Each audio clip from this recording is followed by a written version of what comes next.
안녕하세요. 지난 주일 설교를 다시 곱씹어 보니까 정말 한 편의 첩보 영화 같은 장면이 계속 떠오르더라고요. 어떤 장면 말씀이시죠? 그 아들 압살롬에게 쫓기는 다윗이 요단강 건너서 마하나임으로 피신하는 부분이요. 아, 네네. 정말 손에 땀을 쥐게 하는 대목이죠. 정말 아슬아슬하게 그야말로 간발의 차이로 목숨을 건졌잖아요. 약 10km 차이였다고 하니까요. 그렇죠. 겉으로만 보면 다윗의 아주 치밀한 계획이 완벽하게 성공한 것처럼 보여요. 네, 맞아요.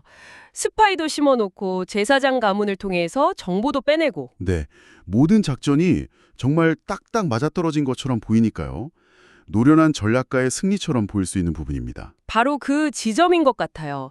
이 설교에서 가장 흥미로웠던 부분이 이 모든 인간적인 계획을 단 하나의 구절로 뒤집어 버리는 거였어요. 아, 사무엘하 17장 14절 말씀이군요. 네. 이는 여호와께서 압살롬에게 화를 내리려 하사 아이도벨의 좋은 계략을 물리치라고 명령하셨기 때문이다. 이 구절이 딱 등장하면서 이야기의 관점이 완전히 바뀌어버리잖아요. 맞아요. 그 순간부터 이건 더 이상 다윗의 지혜나 압살롬의 어리석음에 대한 이야기가 아니게 되는 거죠. 그렇죠. 이 긴박한 추격전의 무대 뒤편에서 인간의 모든 계획을 뛰어넘는 더 큰 힘이 작용하고 있었다는 걸 보여주는 거예요. 네. 그래서 오늘 그 부분을 좀 더 깊이 이야기해보면 좋을 것 같습니다. 인간의 계획과 하나님의 개입, 그 사이의 긴장감에 대해서요. 좋습니다. 그럼 첫 번째 주제부터 한번 풀어보죠. 설교에서 그 후에 이 일이 있으니라는 구절을 짚어주셨는데 이 모든 비극이 결국 다윗이 밧세바와 저지른 죄의 결과라는 거잖아요. 네, 명확히 하죠. 여기서 바로 질문이 생겨요. 이게 다 죄의 대가라면 왜 하나님은 그런 다윗을 또다시 구해주시는 걸까요?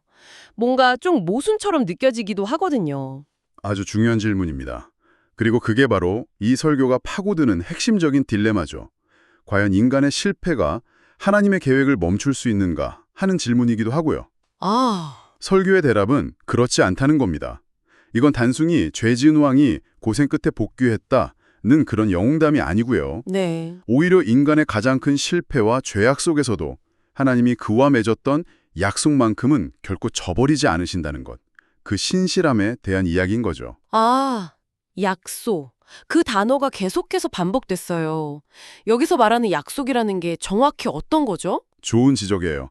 여기서 말하는 약속, 그러니까 언약은 하나님이 다윗 개인 그리고 그의 가문을 통해 이스라엘 전체에 주신 약속을 말합니다. 내 왕위가 영원히 견고하리라는 그 약속이요. 네, 맞습니다. 이건 다윗의 자격이나 행동에 따라서 취소될 수 있는 그런 조건부 계약이 아니었어요. 다윗이 실패하고 끔찍한 죄를 저질렀음에도 불구하고 하나님은 자신의 약속을 스스로 지켜나가시겠다는 의지를 보여주시는 장면인 거죠. 그렇군요. 그러니까 다윗의 구원은 다윗이 잘나서가 아니라 전적으로 하나님의 신실하심에 근거하고 있다. 이 말씀이시네요. 바로 그겁니다. 아, 그래서 설교에서 아담과 하와 그리고 요셉 이야기가 예시로 나왔군요. 그렇죠. 맥락에 다 연결되는 거죠. 아담과 하와가 약속을 깼을 때도 하나님은 버리지 않고 가죽옷을 입혀주셨고 요셉은 형들이 악한 일을 저질렀지만 하나님은 그것을 선으로 바꾸셨고요. 다른 의미를 가질 수 있다는 걸 보여주는 예시들이에요. 하나님의 역사는 인간의 성공담으로만 채워져 있지 않거든요. 오히려 실패를 통해 더 빛나는. 네, 오히려 인간의 연약함을 통해 그분의 신실하심이 더 드러나는 경우가 많죠. 그리고 더 흥미로운 건 다윗을 도우시는 방식이에요. 아, 맞아요. 그 부분 정말 인상 깊었어요. 뭐 하늘에서 불이 내려와서 압살롬 군대를 물리치고 이런 식의 거창한 기적이 아니었잖아요. 네, 전혀요. 바우림이라는 마을의 이름도 모르는 한 여인이 정말 기지를 발휘해서 다윗의 부하들을 우물에 숨겨주잖아요. 네, 그리고 우물 입구를 곡식으로 덮어서 위기를 넘기게 해주죠. 그리고 다윗 일행이 다 지쳐 쓰러질 때쯤엔 바르실레 같은 사람들이 나타나서 음식과 침구를 제공하고요. 아주 평범하고 인간적인 손길들이었어요. 바로 그거예요. 설교는 하나님의 일하심이 항상 거창하고 초자연적인 모습으로만 나타나는 게 아니라고 말하고 있어요. 때로는 이웃의 작은 친절, 이름 모를 누군가의 용기, 그런 아주 일상적인 모습 속에 깃들어 있다는 거죠. 우리가 기적만 기다리느라 주변의 작은 손길들을 놓치고 있는 건 아닌가 하는 생각도 들더라고요. 네, 그런 메시지를 던져주는 겁니다. 그렇다면 이 약속을 믿는다는 건 구체적으로 어떤 삶의 태도를 의미할까요? 설교에서는 세 가지로 나눠 설명했는데 첫 번째가 어떤 상황에서도 하나님이 나의 하나님이 되신다는 사실을 믿는 것이었어요. 네.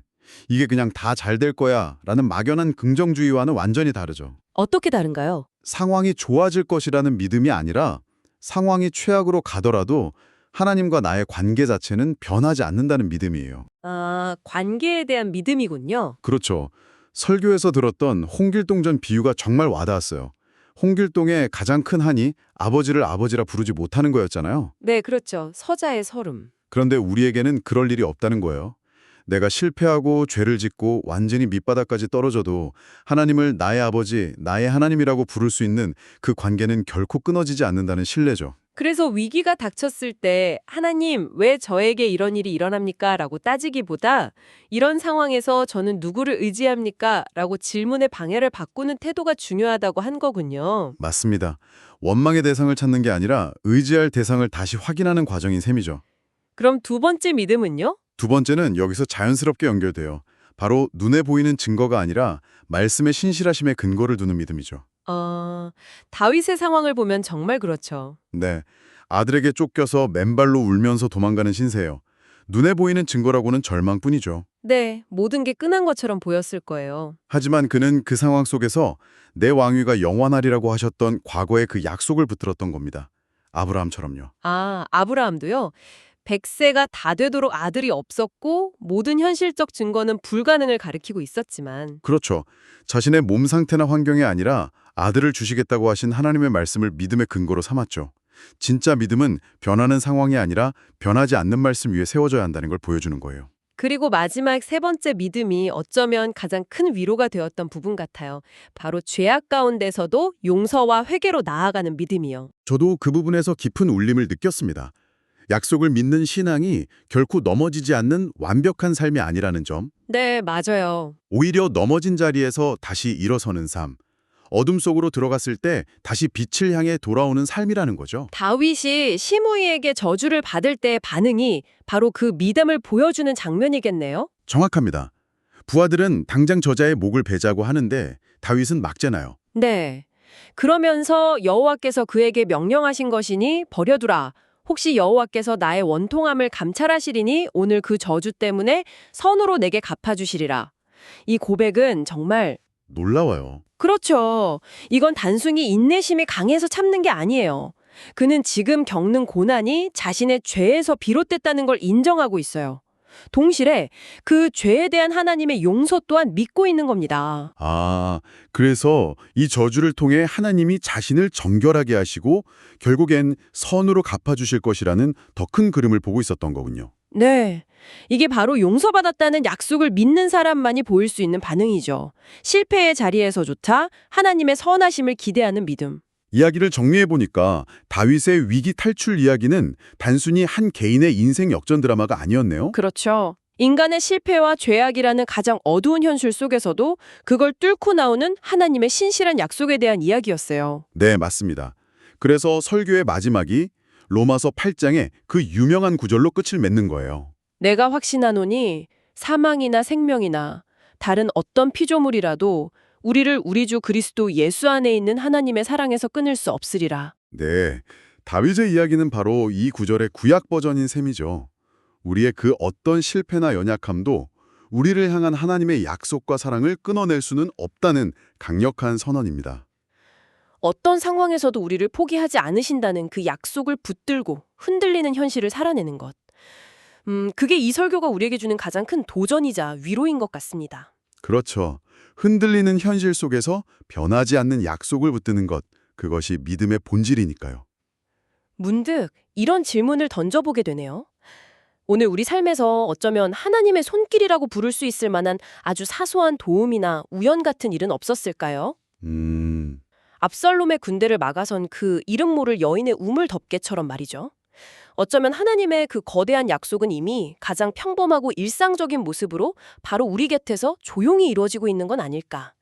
이 질문을 한번 품고 한 주를 시작해보는 것도 의미가 있을 것 같습니다.